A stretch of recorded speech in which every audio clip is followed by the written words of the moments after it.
ایک شخص تھا جو صرف مصاحف پڑھا کرتا تھا. اس کے گھر میں یہ گیس کا جو سلنڈر ہوتا ہے اس میں آگ لگ گئی. اس نے اس سے بولا کہ گھر والوں کو نقصان ہو, کچھ ہو. اس کو اٹھایا اور پچھلے دروازے سے باہر بھاگا. پچھلا دروازہ بند تھا, سلنڈر پھٹ گیا. خود کھڑکی سے باہر آیا اڑ کر. گھر میں آگ, گھر والے پریشان اور رو رہے ہیں کہ مر گیا. اب یہ چھت پر پہنچ چکا تھا دھماکے سے. پورا بدن جل چکا تھا, بدن پہ کوئی کپڑا نہیں تھا, ہاتھ کٹے ہوئے. اب یہ کہہ بھی نہیں پا رہا نیچے کہ میں یہاں ہوں. جب اس کے کٹے ہوئے ہاتھ سے خون نیچے گرنا شروع ہوا تو متوجہ ہوئے کہ یہ اوپر ہے. اس کو ہاسپٹل لے گئے جس ایریے کا.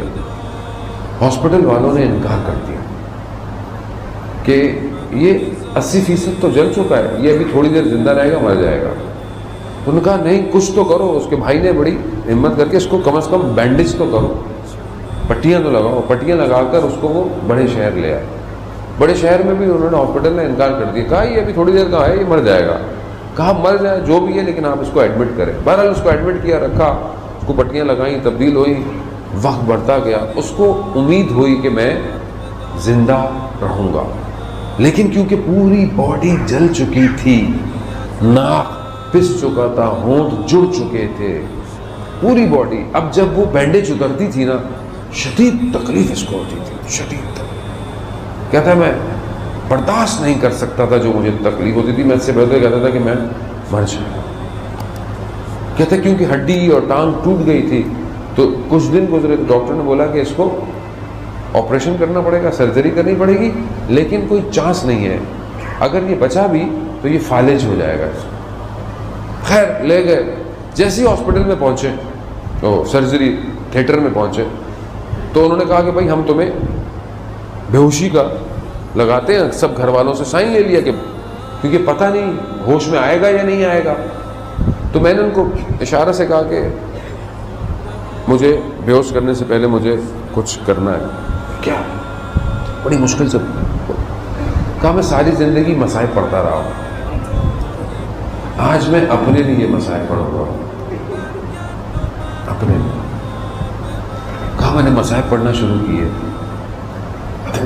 ڈاکٹر بھی رو رہا ہے, نرس بھی رو رہے ہیں, سب تھیٹر میں مجلس برپا ہے, سب رو رہے ہیں.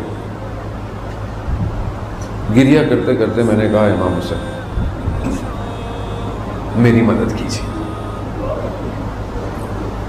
کہا تو میں انہوں نے مجھے بے ہوش کیا.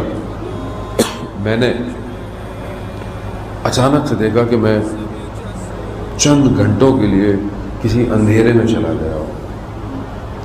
جیسے ہی اندھیرا ختم ہوا تو میں نے دیکھا کہ میرے کمرے میں ایک نور آ رہا ہے,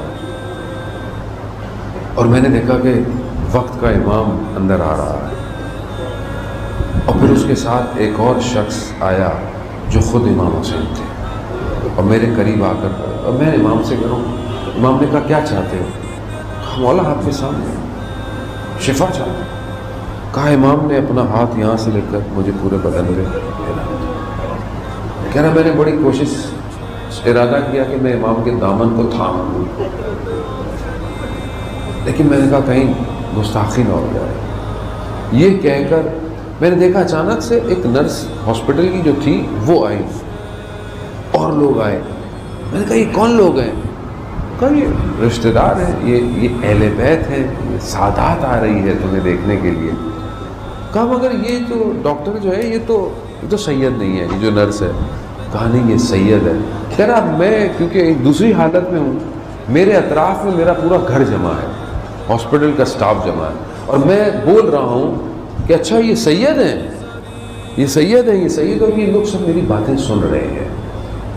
اور سننے میں اس نرس نے بتایا کہ میں سید نہ اور نہ سید ہونے پہ مجھے شک تھا, لیکن اب مجھے یقین ہو گیا ہے کہ میں سید ہوں. اور جب میں ہوش میں آیا تو میں نے دیکھا میرا بھائی کھڑا ہوا. تو پوچھا بھائی کیا باتیں کر رہے تھے؟ تو میں نے چھپانے کی کوشش کی, مگر انہوں نے مجھے سب بتا دیا, کیونکہ میں جو گفتگو کر رہا تھا اس کی وجہ. تو میں نے پھر سب کو سچ بتایا. اچھا وہ کہہ رہے ہیں کہ میں ڈاکٹروں کو سب بتا رہا ہوں, اور میرے پوری پٹیاں لگی ہوئی ہیں، اور میرے منہ جو پہلے پورے چپکے ہوئے تھے مگر میں صحیح بات کر رہا ہوں، وہ پہچان ہی نہیں لگا میں صحیح بات کر رہا ہوں۔ کہہ رہے ایسے میں انہوں نے کہا کہ اب اس کو پٹیوں کو اتارے، انجیکشن ہے۔ میں نے کہا مجھے انجیکشن کی ضرورت نہیں ہے۔ کہا نہیں تمہیں درد ہے، تمہیں شدید ہے؟ کہا نہیں مجھے کوئی درد نہیں ہے۔ کہہ رہا میں نے ڈاکٹر کو بلایا، میں نے ڈاکٹر کو بتایا۔ کہا وہ کیسے؟ کہا مجھے جس نے شفا دی ہے مجھے سارے درد ختم ہو گئے ہیں، بدن جو سارے درد ختم ہو گئے ہیں۔ کہا تمہاری بینڈیج ہوگی؟ کہا لیکن مجھے تھا کہ آرام سے اتارے۔